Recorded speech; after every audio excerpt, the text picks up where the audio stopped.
Caminos del agua, voces y visiones en la cuenca de Jovel. Hola, mi nombre es Carla Ivonne Moreno Constantino y me da muchísimo gusto saludarles. Les doy la bienvenida a esta nueva emisión de Caminos del agua, voces y visiones en la cuenca de Jovel. En cámara se encuentra Arturo Montoya y hoy nos encontramos en Espiral Biocafetería en compañía de Elizabeth del Carmen Suárez Díaz, maestra en Antropología Social por el Colegio de San Luis. En el 2022, Elizabeth se tituló con la tesis que lleva por título La organización social y los rituales en defensa del agua en la colonia maya, San Cristóbal de las Casas, Chiapas. Esta tesis, que es una investigación de corte etnográfico entre el periodo 2018-2021, analiza un caso específico de defensa territorial en San Cristóbal, en la cual se analiza la organización de las y los habitantes de la colonia maya, su articulación y las diversas acciones y estrategias, entre ellas rituales que han sido fundamentales para proteger el agua y el territorio. Bienvenida, Liz. Muchas gracias por aceptar esta invitación y bueno, quiero darte la oportunidad de presentarte. Sabemos que tu trayectoria académica y vital pues es mucho más amplia y bueno, queremos escuchar de ti. Hola, buenos días, muchas gracias por la invitación. Estoy muy contenta de poder compartir con ustedes esta parte de la investigación. Esta la desarrollé en el 2018 y fue parte de una investigación en la que yo también fui parte del movimiento de defensa de la montaña de la colonia donde yo vivo, donde nací.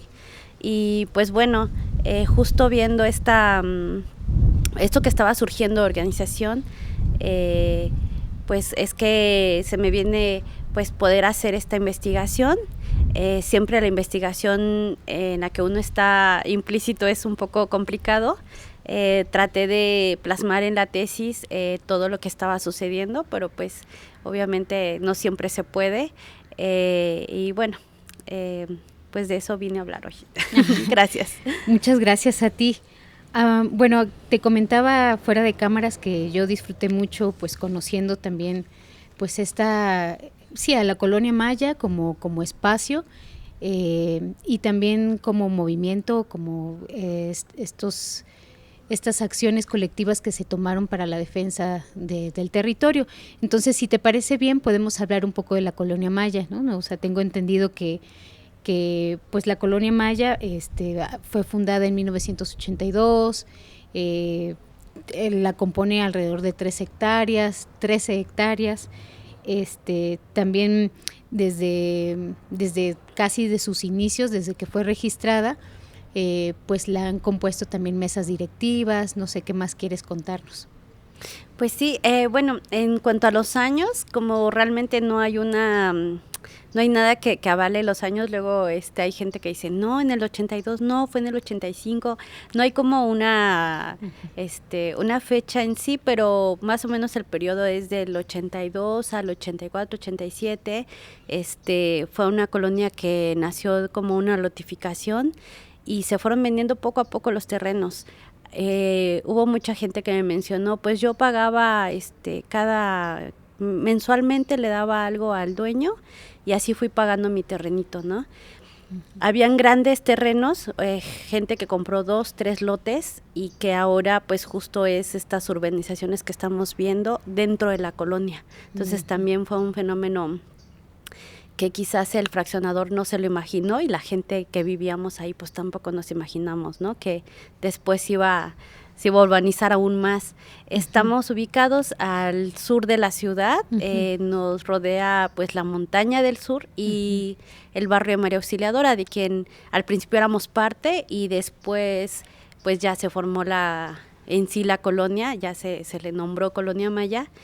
Y bueno, se nombra Colonia Maya por un vecino que fue de los primeros que estuvo como viendo lo de las calles, viendo lo del drenaje, la luz, todo esto. Y él dice, pues a mí me encanta la Colonia Maya, entonces le pongamos nombres de sitios mayas. Entonces tenemos la calle Palenque, la calle Chincultic, Yaxchilán, Chichén Itzá y todas, ¿no? Tulum. Y algunas otras que ya estaban antes, esas no se llaman como la cultura maya, pero pues son parte de la colonia, ¿no? Ha tenido muchos cambios, sí, pues por esto que digo, ¿no? La urbanización, la llegada de más personas.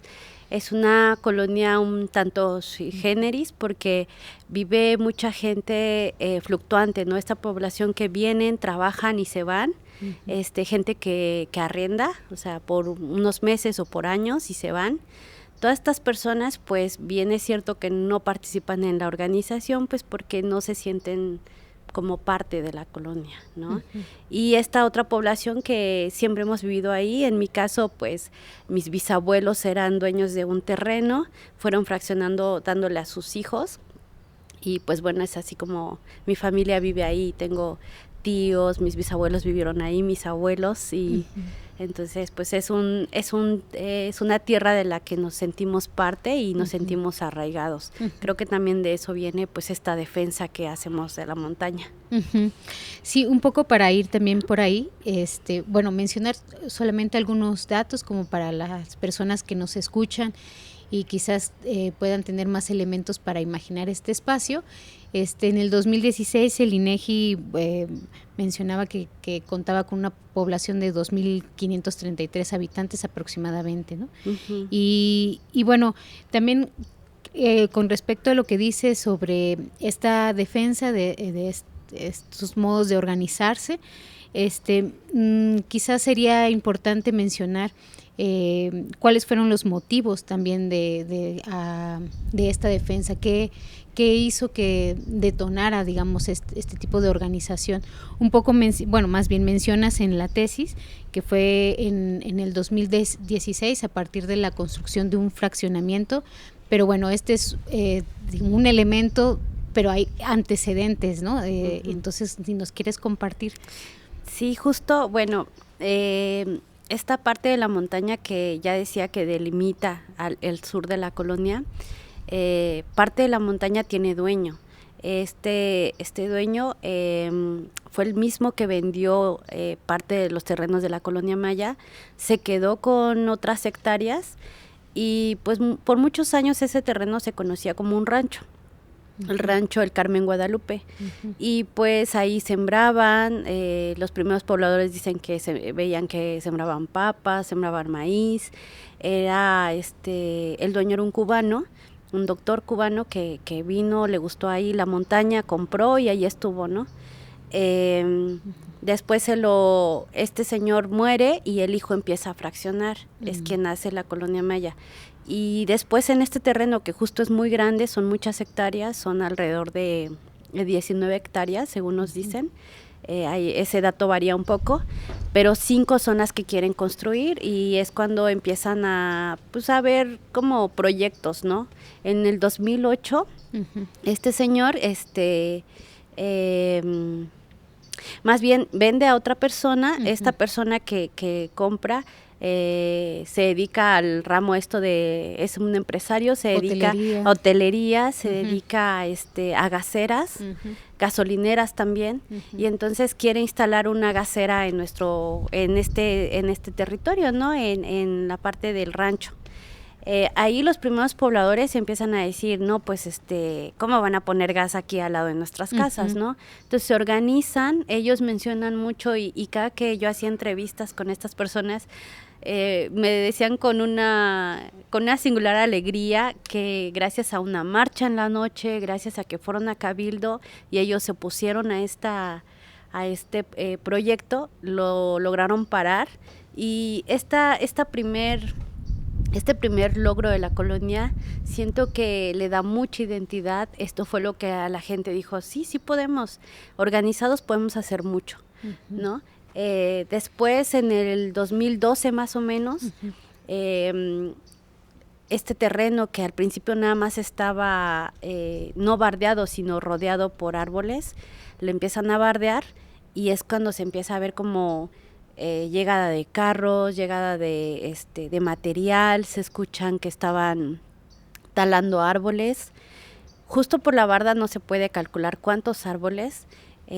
Hace poco el hijo de este señor del empresario nos dijo que fueron 50 árboles. Nosotros creemos que fueron más, pero pues justo no se sabe, ¿no? Entre 50 y 100, pero pues son árboles que estaban ahí cumpliendo una función, ¿no? Los árboles estaban deteniendo el agua de la montaña y bueno, justo en el 2012 que empiezan a talar y que empiezan a hacer como todo este cambio de uso de suelo, es cuando nosotros empezamos a notar escorrentías cada vez más grandes. En poquito tiempo se llenaban nuestras calles de agua. Los niños de las primarias, ahí hay una primaria cercana a este terreno, una primaria y un kinder. También ellos ya veían como este aumento del agua, ¿no? Cuando salían de clases veían esta agua y pues ya no podían pasar, ¿no? Eso fue como las primeritas cosas que empezamos a ver. Sí, la gente empezó a decir qué está pasando, pero justo el papel de las mesas directivas en la Colonia Maya es muy importante porque la gente cree mucho en estos representantes, le da mucho poder a los representantes. Y justo la representante en ese momento dijo, no pasa nada, no se preocupen, el señor es dueño y puede hacer lo que quiera y no va a pasar nada. Entonces siguieron años, los años pasaron hasta que en el 2016 se empieza a ver mucho más daños. Ya el agua que corría ya no era tan cristalina, sino ya se notaba lodo, materia, pues, de toda esta construcción que estaban haciendo, esta destrucción más bien. Y bueno, es en el 2016 cuando se cae una parte de esta barda y fue a las 8:30 de la noche, fue un domingo, mucha gente estaba en su casa obviamente, se cae esta barda y provoca una luz que arrastró un coche y toda esta agua inundó a 20 casas de toda una calle. Justo una de las casas inundadas fue la casa de mi mamá y por eso es que yo digo que sin querer estuve ahí accionando porque pues justo dije, bueno, ¿qué está pasando, no?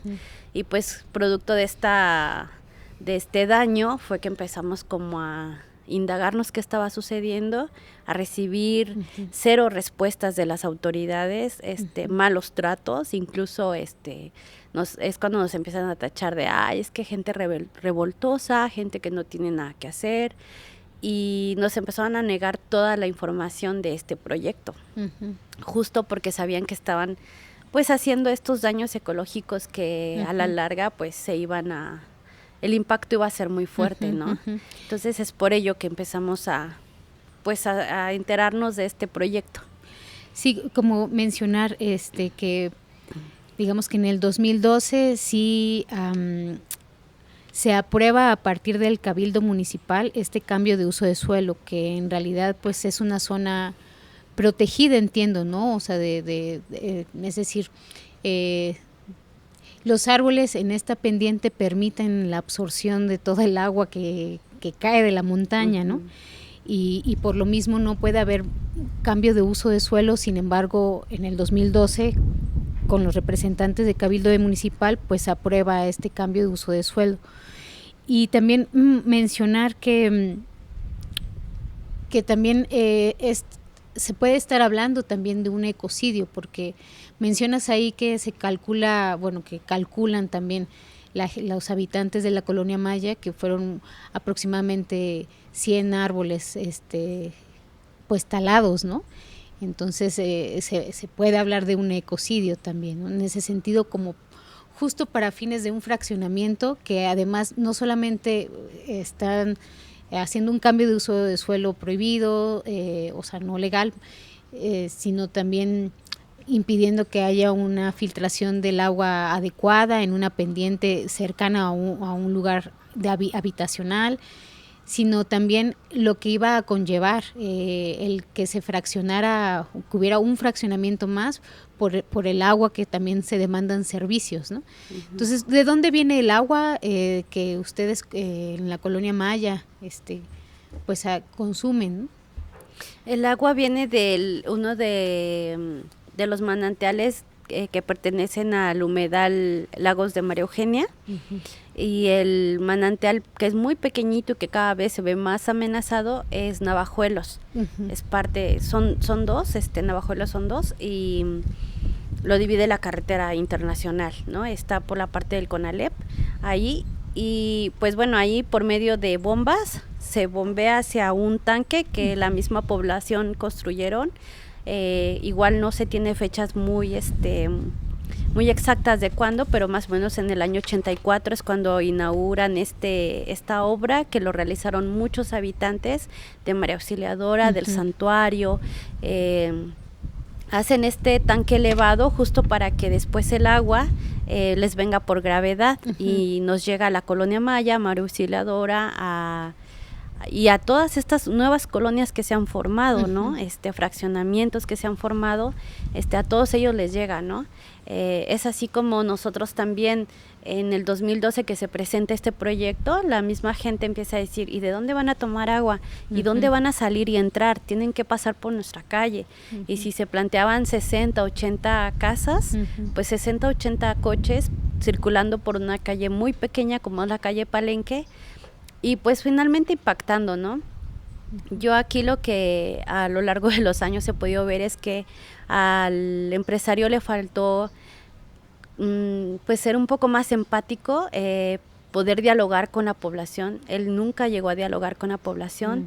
Él construyó y empezó a hacer como todo lo necesario para su construcción, y justo en una ocasión sí llegó, pero llegó con una actitud que a la gente no le gustó. Muchos me lo dijeron en entrevista. No, pues este señor dijo, si se muere un niño de la escuela, pues yo lo pago y ya. Entonces a la gente, a los padres de familia, obviamente que estas actitudes pues no les gustó, no les agradó. Tener el vecino incómodo que te está dañando y que aparte llega y te dice este tipo de cosas, pues el señor no tenía buena reputación con nosotros, ¿no?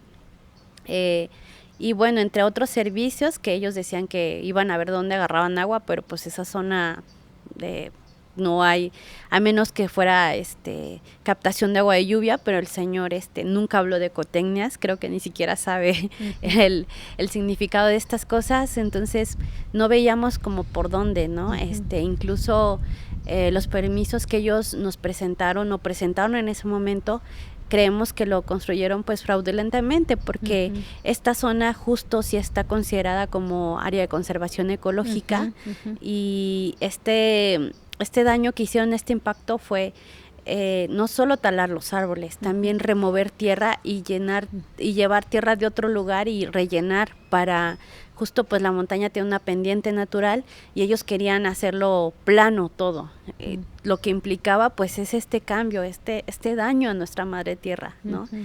Que en ese momento, en el 2016, nosotros no hablábamos de la madre tierra, nosotros nada más uh-huh, empezamos a defender nuestra casa, nuestra colonia, y poco a poco fuimos como aprendiendo esta lógica, ¿no? de los servicios ambientales que tanto se dicen en la academia, pero también esta conexión que nosotros tenemos uh-huh, con la tierra, ¿no? Con el lugar donde nos vio nacer y pues el agua que diariamente recibimos y uh-huh, tenemos, y que aún somos afortunados de tenerla. Uh-huh. Y es que bueno, en San Cristóbal es paradójico, ¿no? Porque San Cristóbal se encuentra dentro de una cuenca hidrográfica que lo componen 4 municipios más, entre ellos San Juan Chamula, Sinacantán, Tenejapa, Huistán, San Cristóbal. Y una cuenca la podemos entender justo como una tina, una vasija, ¿no? Donde todas las aguas, tanto subterráneas como superficiales, llegan a un punto. Y digo, es paradójico porque según Conagua, y bueno, también como habitantes de la cuenca, las precipitaciones anuales son mayores aquí en esta región. Uh-huh. O sea, recibimos muchísima agua, sin embargo, también hemos pasado por escasez de agua, ¿no?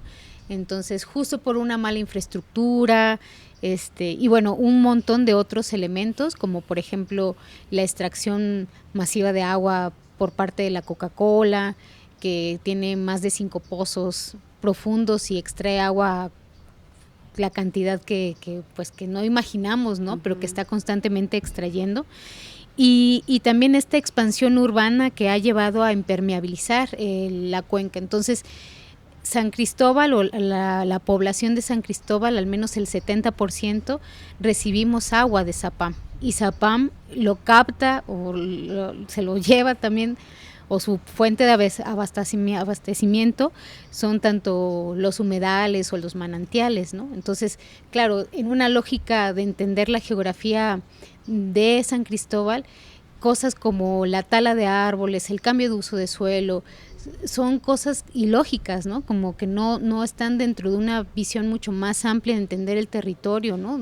Sino están pensadas de manera más bien como en fines mercantiles, ¿no? Y bien limitado también, ¿no? Entonces, volviendo un poco a esta lucha que tienen, bueno, ustedes a partir de ver que ya había un problema, ¿no? El problema de 20 casas inundadas, ¿no? De pues los representantes que se encontraban en ese momento en el ayuntamiento pues hacían caso omiso, ¿no? ¿Qué acciones tomaron como colonia? Yo sé que no todos los habitantes y las habitantes de la colonia Maya tuvieron esta organización por diferentes motivos, ¿no? Pero quienes se vieron afectados directamente dijeron, bueno, esto tiene que haber una solución, ¿no? Entonces, ante este caso omiso de las autoridades, ¿qué acciones colectivas ustedes empezaron a hacer? Pues justo esta negativa que tuvimos, este ir y venir a muchas instituciones, uh-huh.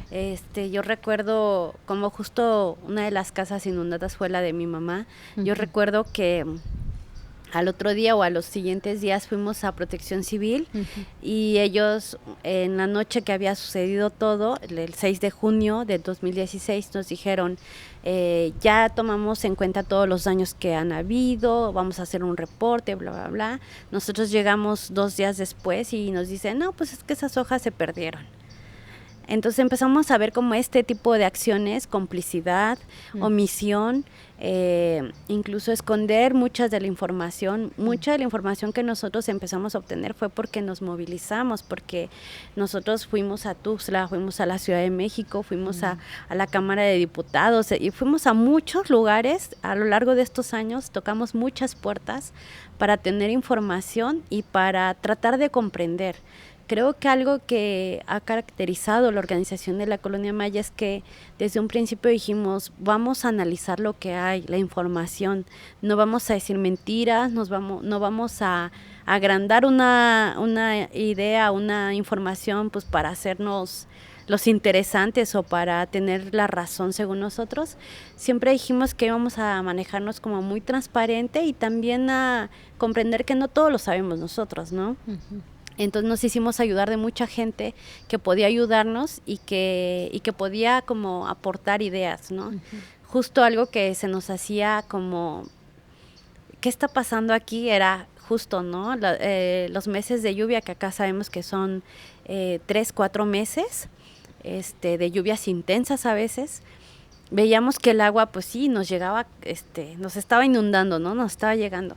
Y en las épocas de estiaje, justo todos gritando de necesitamos agua y pidiéndole a Zapam desesperadamente agua, ¿no? Uh-huh. Entonces esto que habla, pues sí, del mal manejo que tenemos, uh-huh. y de este no aprovechamiento del agua. Uh-huh. Por eso también surge un poco estas ideas que tuvimos de una zanja de infiltración y otras soluciones, porque dijimos, uh-huh. en el problema debemos encontrar la solución. Y bueno, eso es parte de la permacultura, ¿no? La permacultura habla de esto, ¿no? En el problema se debe encontrar la solución, uh-huh. y eso nos ayudó a ir buscando soluciones entre mucha gente. O sea, uh-huh. sabemos que nosotros sabemos muy poquito de nuestro territorio, cada vez sabemos más, pero que hay que estar como leyendo mucho, informándonos mucho, formándonos, uh-huh. y en ese camino fuimos organizándonos cada vez más. Sí, que digamos, tú mencionas que Protección Civil hizo sus recomendaciones para restaurar este daño, uh-huh. pues el daño ecológico que se había hecho en la montaña, pero pues en realidad no hubo ninguna restauración y es cuando ustedes también deciden, por una parte, abrir esta zanja, que bueno, ya nos comentará sus características, pero bueno, tiene una de sus cualidades que a mí me parece muy importante también enfatizar, es que es una zanja que con lluvias a las 3 horas de estar lloviendo puede captar 90,000 litros, y eso pues no es solamente para la colonia Maya, sino es una zanja para toda la cuenca. Entonces, claro, o sea, hay pocas tecnologías del agua aplicándose en estos sistemas municipales de agua, o nulas, ¿no? Pero es cierto que en San Cristóbal cae mucha agua, pero las aguas pluviales no se aprovechan y se van al drenaje.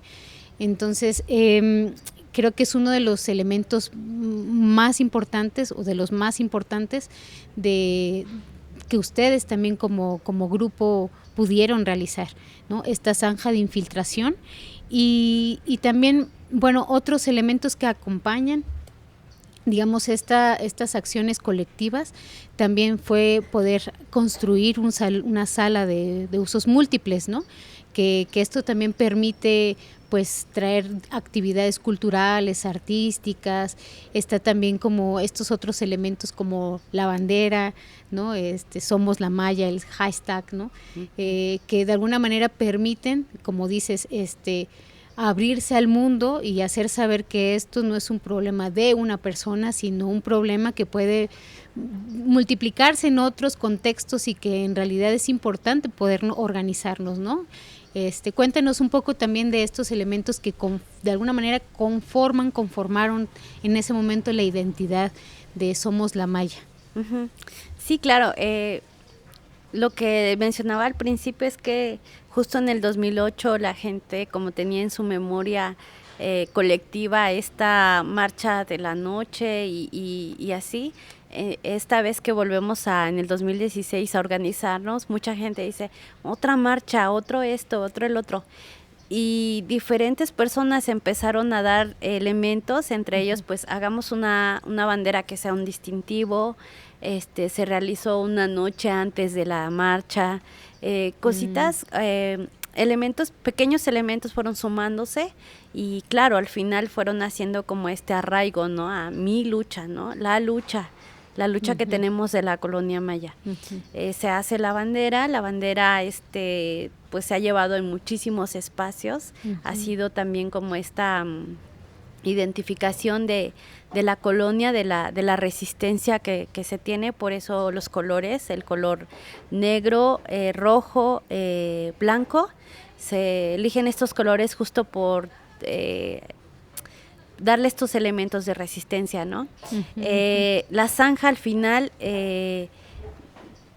al principio se hizo para retener el agua que estaba bajando con mucha velocidad en tan poco tiempo, claro, a las casas. Entonces se hace esta zanja como pues sí, para reducir la velocidad. A la par de la zanja se hacen unos pozos, son 10 pozos, ahora 9, se cerró uno por exigencias de los centros educativos, serán 10, 9 pozos tenemos ahora, y estos pozos tienen el mismo principio, que es llenarse de agua, retener ahí tantito el agua y después pasar al otro, retenerla ahí, pasar al otro y justo esto, ganar tiempo y que la velocidad del agua sea menor. Para cuando llegara a nuestras casas, llegara pues menos, ¿no? También, sí, porque están construidos como afuera, ¿no? De las escuelas. Afuera de las escuelas, justo, y y también, bueno, se le fue sembrando pues algunas plantitas para que esta absorción fuera mejor, y también para que las plantas tuvieran este efecto de guardar algunos elementos de la montaña, ¿no?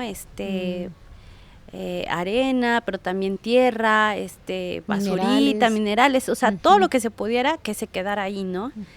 Entonces, bueno, se hacen estas soluciones. Al principio vimos que nos funcionó muy bien, y después esta zanja le fuimos dando como otras propiedades, vimos que también estábamos infiltrando agua, no solo para la Colonia Maya, sino para la cuenca. Eso nos dio mucho gusto, claro. No sabíamos que ese efecto íbamos a tener. No fue el primer objetivo, la verdad, eso se fue haciendo con la reflexión poco a poco, pero también fue una barricada. Fue una barricada para parar la construcción del fraccionamiento. Al hacer una zanja tan profunda en una calle pública donde pasaban los camiones con todo el material de construcción y hacer y parar esta circulación de los camiones, pues claro que tuvo un efecto, ¿no? Fue a la par que se cancela el proyecto. Primero fue cancelado por los habitantes, después fue cancelado por ayuntamiento, un poco por las exigencias nuestras. Y entonces esa identidad también nos va dando, ¿no? Es una barricada, no permitió pasar la construcción, la destrucción, dicen muchas de las personas. Y bueno, poco a poco fuimos adaptando también este elemento a nuestra calle, a nuestra colonia, y fue cuando la nombramos. Esta se llama Serpiente de Agua. Se hace unos rezos ahí para poderla bautizar. Y bueno, se van retomando también elementos de la cultura maya, estos rezos mayas que ya sabemos que en algunos pueblos originarios cercanos aquí a la cuenca y a San Cristóbal se hacen. Y entonces nosotros empezamos a retomar esto, y es así que nuestra zanja deja de ser un hoyo ahí sin forma y empieza a tener bastante relevancia para nosotros. Claro. Bueno, para quienes nos escuchan, esta zanja de infiltración mide 45 metros de largo, 1 metro de ancho y de fondo. Así es. Y bueno, justo la tierra que se sacó de la zanja se puso al ladito y se hizo unas jardineras. Las jardineras son muy importantes en este caso porque ahí se pueden poner algunas plantas que sirvan también de fijación de suelo y de fijación de este material que ya decíamos, ¿no? Todo lo que baja de la montaña para retener la mayor parte de lo que va bajando de la montaña, que estas plantas lo retengan. Entonces se fue como armando así.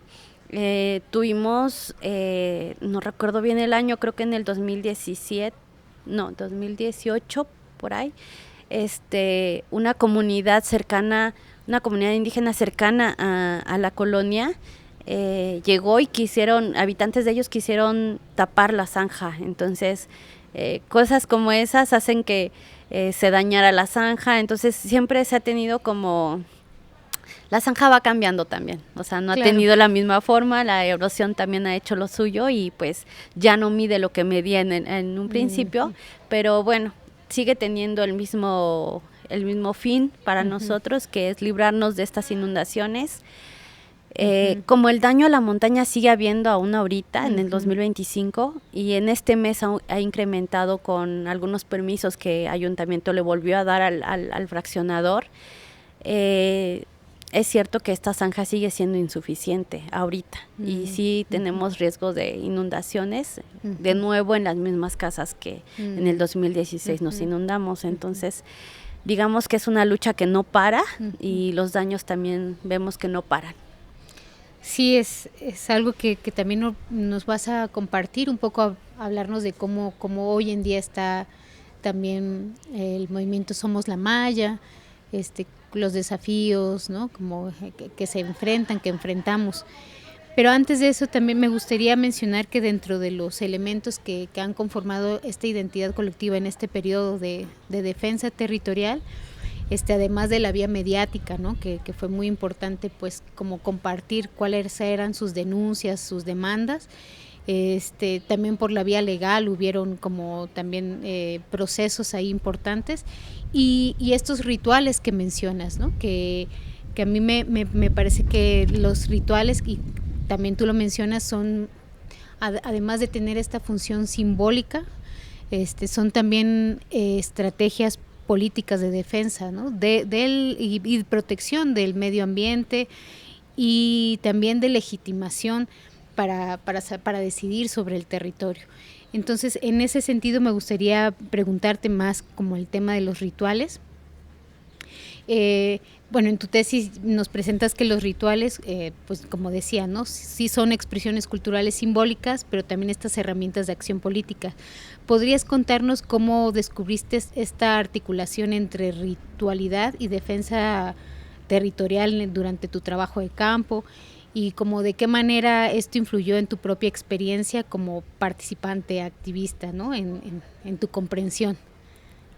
Sí, mira, justo el otro día estaba reflexionando sobre los rituales, y bueno, yo recuerdo que justo antes de la organización de la Colonia Maya, como un año antes, quizás en el 2015, por ahí, yo asistí a una colonia, no recuerdo cuál, y estaban haciendo un ritual y yo dije, bueno, ¿qué están haciendo estos rituales acá cuando en la ciudad aparentemente estos rituales no es parte de la cultura, no eran propios, ¿no? Y bueno, como investigadora antropóloga dije, aquí está pasando algo, ¿no? De pronto ya con la organización de la Colonia Maya y todo lo que estaba surgiendo, varios pobladores, y sí quiero mencionar que de cierta edad avanzada, pero también como muy conectados a la tierra y provenientes de algunos de Huistán y de algunas comunidades cercanas a San Cristóbal, empezaron a decir frases como, no es que no debemos de dejar que dañen a nuestra madre tierra.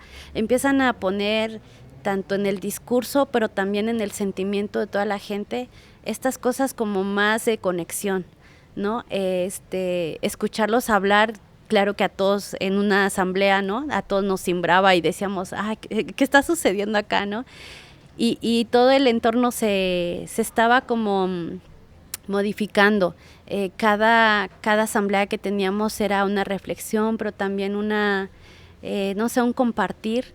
Y siento que estas personas que ya estaban en la Colonia Maya, pero que no habían tenido una expresión, no habían tenido quizás una oportunidad de hablar o de expresarse, y en esta organización justo, nueva organización, tuvieron esta oportunidad, es quienes empiezan como a poner estos elementos más de espirituales, pero también de cuidado, y también sí lo identifiqué mucho en la oralidad. Empezaron a decir, bueno, hay esto otro, y así es como empiezan a decir, hagamos un ritual. Yo estuve en el primer ritual que se hizo y lo registré. En la zanja. Después se hizo otro para bendecir a la montaña. Después se hizo otro en los humedales, después otro, y iban, continuaban, y cada ritual iba acompañado de un discurso. Uh-huh. Aquí ya muy, sí muy de denuncia y muy político, uh-huh. Y también posicionando, ¿no? Posicionando esta defensa y lugar que tenía para nosotros la montaña y el agua y la zanja y todo esto. Y entonces ahí es donde yo empiezo como a hilar este papel que estaba teniendo los rituales. Uh-huh.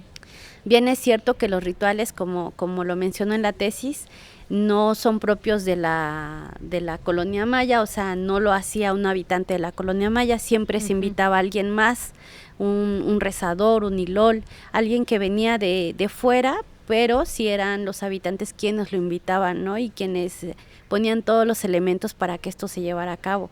Uh-huh. Entonces ahí yo no podría hablar de un rescate de un ritual porque no era propio de la población, pero sí un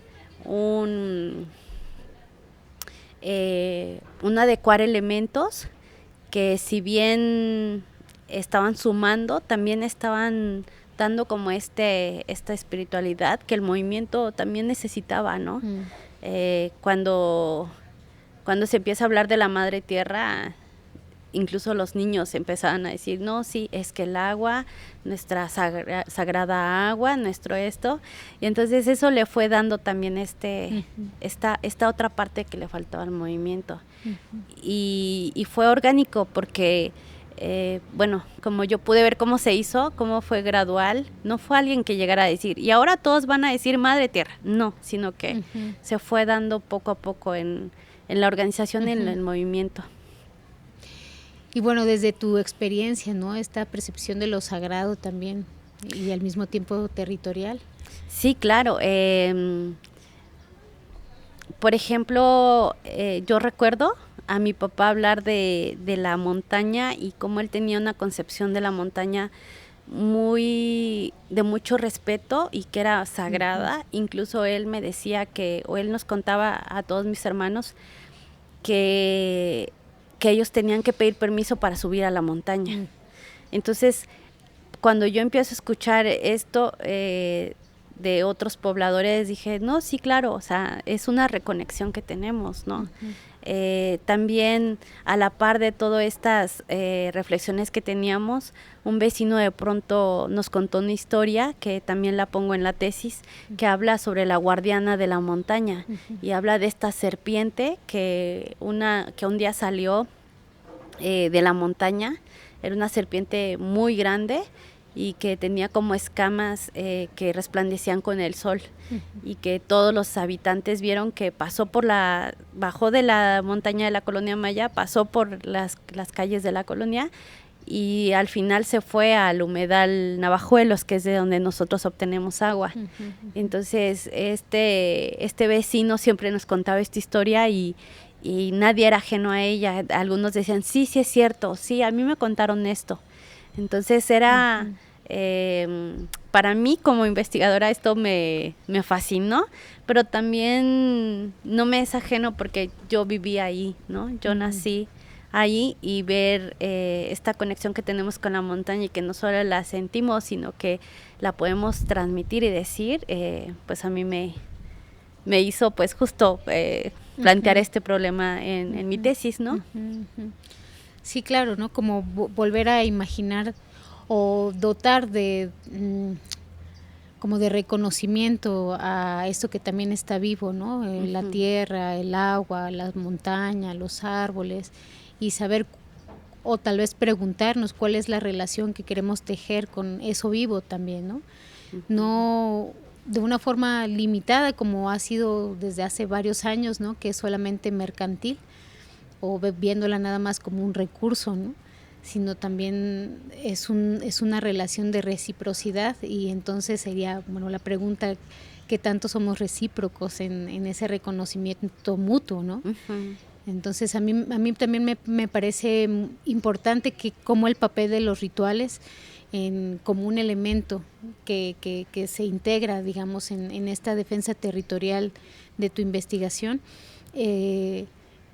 toma lugar para hacer esta defensa como estrategia política, pero al mismo tiempo también otorga un reconocimiento, ¿no? Dota lo que se le ha quitado, ¿no? Como esa sacralidad que es importante, pues volver a dar, ¿no? A esto que dependemos de la vida, pues de la vida, y la vida son los árboles, la montaña, el agua, ¿no? Entonces es importante poder reconocer eso de una manera práctica en términos de cómo habitamos, ¿no? en la cuenca.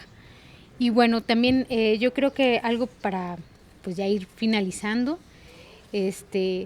un poco ya como investigadora, para ti, ¿cuáles fueron los desafíos metodológicos, éticos, ¿no? Porque también tienes esta participación pues muy, muy adentro de la investigación, pero también de pronto la escritura académica tiene que tomar distancia, no sé, como ¿cuáles crees que han sido o fueron los desafíos metodológicos, éticos en este proceso? Sí, bueno, creo que el primer desafío que recuerdo es que yo, por ser parte de este movimiento, de esta organización, por ser de mi casa, de lo que estaba hablando, de pronto yo me planteaba pues justo la pregunta de investigación, y esto decía, ay, ¿será que sí va por ahí? De pronto sí como que me jugaba, esto sí será interesante, esto no. Eso fue en primera, y ya realizando la investigación, este alejamiento, acercamiento que siempre nos piden en las ciencias, en todas las ciencias, ¿no? Pero en las ciencias sociales siento que somos muy enfáticos en que tienes que alejarte y la objetividad y todo esto, y constantemente en las revisiones con mis asesores estás romantizando mucho este movimiento y tienes que alejarte tantito. Me ayudó justo, sí, esa lejanía cuando me iba a San Luis y dejaba como de estar pendiente de lo de la colonia Maya. Eso me ayudaba mucho sí, a poner distancia en kilómetros y también en la mente, y a ver otros ejemplos, ¿no? Yo recuerdo que cuando empecé a ver, a leer otras experiencias que estaban surgiendo y que hay en todo el mundo sobre defensa del agua, sobre la montaña y esta relación con el ser humano, de pronto decía, sí, esto no, esto no, ¿no? Esta parte me costó mucho a mí, y la otra es que cada vez aparecían nuevas cosas, nuevos elementos. Yo ya quería cerrar la tesis y de pronto surgía algo nuevo. Justo cuando estaba por defenderla, ya estaba escrita toda, ya había sido aprobada. Es cuando le quitan los permisos de cambio de uso de suelo al empresario, el cabildo de acá de San Cristóbal le quita. Entonces eso yo quería ponerlo, y así es que sí tengo que decirlo, porque si es una lucha de 8 o 9 años y les están dando la razón a esta población tan pequeña, que eso también era un elemento que mucho me hacían resaltar mis asesores, mi director de tesis. Es una población muy pequeña, es un movimiento muy pequeño. Lo estás romantizando, ¿no? Pero justo logro, yo decía, tiene que ir en la tesis. Entonces al final claro, lo pongo así como muy, muy de filón en la conclusión. Bueno, eso ha cambiado ya ahorita en el 2025, pero bueno, esas cosas pues ya la investigación ya se dio, pero bueno, esas cosas, esos elementos que yo ya quería cerrar, y la investigación daba para más, y yo no veía para cuándo. Sí, claro. Sí, como que es un periodo, pero o sea, esto va también con cambios, ¿no? Justo también preguntarte cómo está ahora también este movimiento, esta organización actualmente con la mesa directiva, cómo está con la zanja, no sé, como el salón de usos múltiples, porque hubo un momento, digo, esto lo menciono, que también el salón de usos múltiples de la colonia Maya tenía pues mucha demanda y convocatoria de talleres de diversos tipos, ¿no? Fotografía, permacultura, bueno, como de todo, pintura, etcétera, etcétera. Y ahora, ¿cómo está? ¿Cuáles serían como actualmente cómo está y cuáles serían, digamos, estos retos en términos organizativos para seguir como acuerpando la defensa? Sí, bueno, algo que mencionaba al inicio de la entrevista es que para la población de la colonia Maya, estos representantes que se eligen cada 3 años casi sí le dan mucho peso, sí le otorgan bastante, no quisiera decir poder, pero autoridad a estas personas, y entonces eso juega a veces como todo, ¿no? Para bien y para mal, ¿no? En el momento que casi estos 8 años de lucha, estuvieron 2 mesas directivas, pues que sí tenían como esta vocación ambiental, que justo tenían esta idea de abrir lo que la colonia Maya hace. En el 2016, con la caída de la barda, se crea una página de Facebook y se crea un WhatsApp de la colonia para fines informativos. De hecho, esa página de Facebook no monetiza, tiene muchas vistas, tiene 9,000 seguidores, pero no monetiza porque no es el fin. Se creó para dar a conocer la lucha de la colonia Maya al mundo, y así ha sido, así fue. gracias a esta difusión que nosotros hicimos de las actividades, es que empiezan a venir estas organizaciones, que ya sabemos que en San Cristóbal hay muchas. Empiezan a llegar médicos del mundo, hay muchas otras. Tuvimos 3 años de un programa gubernamental que se llama Convites Culturales. Con ellos tuvimos pues 3 años haciendo muchísimas actividades, llevando stop motion, haciendo fotografía, haciendo un sendero biocultural en nuestra área verde, que es parte de esta montaña que defendemos. Se hicieron muchísimas cosas, huertos, nos aprendimos a hacer permacultura y con eso se construyó nuestro salón de usos múltiples. Sí fue una mesa directiva muy movida, sí fue algo que se le puso mucha atención, pero justo como las cosas tienen que cambiar y también los representantes tienen que renovarse, este año, no, más bien el año pasado, para finales del año pasado, se cambia la mesa directiva y pues las personas que quedan como representantes justo pues empiezan a hacer acciones como no queremos el salón de usos múltiples porque se parece una bodega que no nos gusta. Nos empiezan a delimitar el tiempo de poderlo usar, nos quitan las llaves y no podemos, los pobladores no podemos entrar mientras que ellos no lo designen. También la área verde,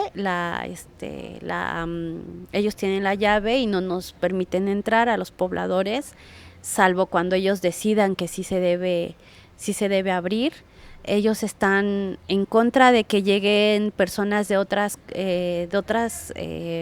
barrios y colonias de San Cristóbal y odian que llegue gente del extranjero a ver lo que hace la colonia. No sabemos por qué, no sabemos por qué han tomado estas acciones. Y bueno, algo que se ha podido evidenciar en estas últimas reuniones que hemos tenido es que ellos están a favor de la construcción de este fraccionamiento en La Moraleja, ¿no? Ellos están a favor, ellos han dado permisos. Debido a eso, estos últimos meses ha habido muchísimo movimiento dentro de la montaña. Hemos visto las escorrentías con aún más material de construcción y también de la montaña que está bajando con las aguas de lluvia. Y sí, sentimos de nuevo una nueva amenaza. Sí vemos a estas personas como no en el papel de la defensa de los bienes de la colonia, de la colectividad, que fue mucho de lo que la organización cuidó mucho que todo fuera colectivo, que fuera un bien común. Aunque muchos de mis vecinos no se inundaban, ellos nos brindaron apoyo a las 20 personas que nos inundamos.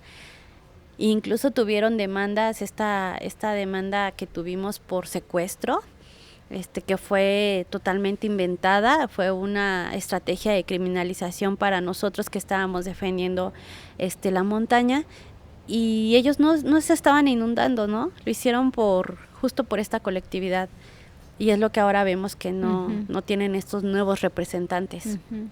Entonces tememos que ellos otorguen permisos, que promuevan permisos. La construcción ya se activó, no hemos podido pararla, y pues bueno, es muy evidente que sí los mueven como otros intereses, y no es ni la madre tierra, ni el ambiente, ni nada que sea colectivo. Entonces sobre eso estamos ahora.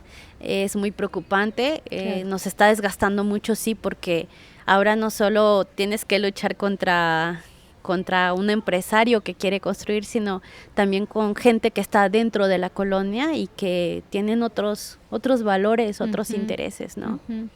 Sí, el motivo también de esta entrevista es justo para dar a conocer como esta lucha de la colonia maya, Somos la Maya, y también, ¿no?, para que la gente pueda tener elementos de poder ser más críticos, de tener un panorama más amplio y decir, bueno, claro, o sea, priorizamos lo común o lo individualista, ¿no? lo personal en términos más mercantiles, ¿no? Que justo esto nos ha llevado también a vivir una crisis climática en diferentes niveles. Entonces esperemos que, bueno, yo también veo como también de doble filo como que las mesas directivas, el presidente tenga tanto poder, ¿no? Y poder decidir así. Pienso que las asambleas son también mecanismos donde se permite escuchar de manera más heterogénea las opiniones, los sentires, las formas de vivir también múltiples experiencias, y tomarlas en cuenta permite hacer comunidad, ¿no? Siento que se vuelve a estas estructuras más jerárquicas de así es porque tengo intereses partidarios, ¿no? Políticos que están muy lejos, como dices, de estar en relación con la madre tierra o en lo común, ¿no? Como un bien común. Y bueno, esperemos que eso pues vaya cambiando. O sea, justo este es uno de los objetivos también, difundir esta tesis, ¿no? Como que la gente de acá de San Cristóbal, pero también de otros lugares, pueda tener esta empatía también con esta lucha. Y bueno, ya para finalizar, no sé si quieras compartirnos un poco de tus aprendizajes después de hacer esta tesis y bueno, sí, como lo que quieras compartirnos para también otros movimientos en otros contextos. Uh-huh. Justo ahora que te estaba escuchando concluir,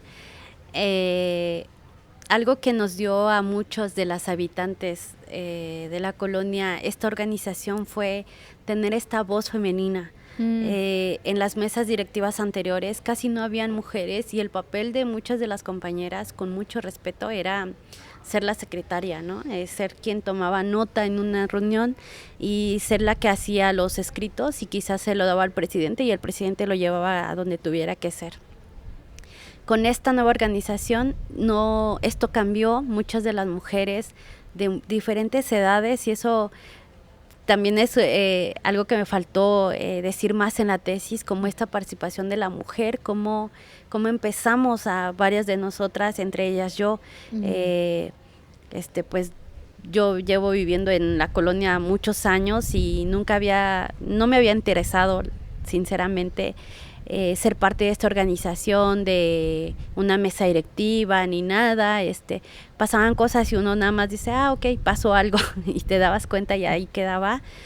Gracias a esta inundación que tuvimos también de ideas y de conocer a más personas, es que las mujeres tomamos pues sí un protagonismo en la toma de decisiones en la colonia.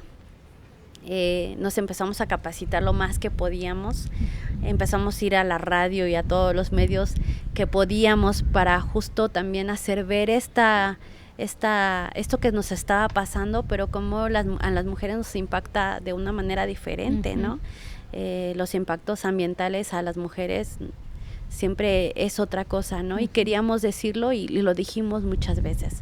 Entonces esa parte la veo importante y ahora un retroceso que me duele mucho decirlo es que en esta mesa directiva casi no hay mujeres y sí, casi en cada reunión de asamblea nos quieren callar a las mujeres que llegamos a hablar, ¿no?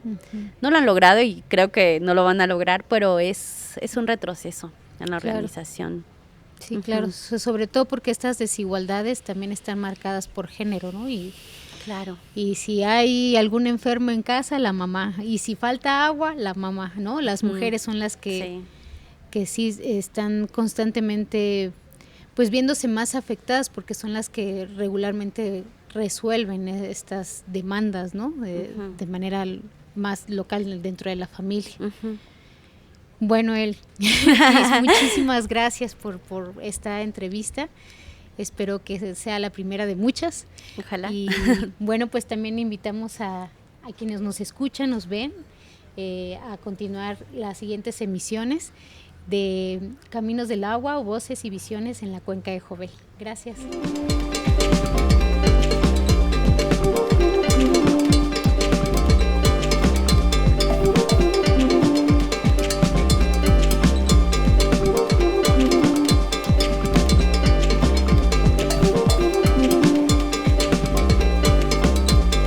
Caminos del agua, voces y visiones en la cuenca de Jovel.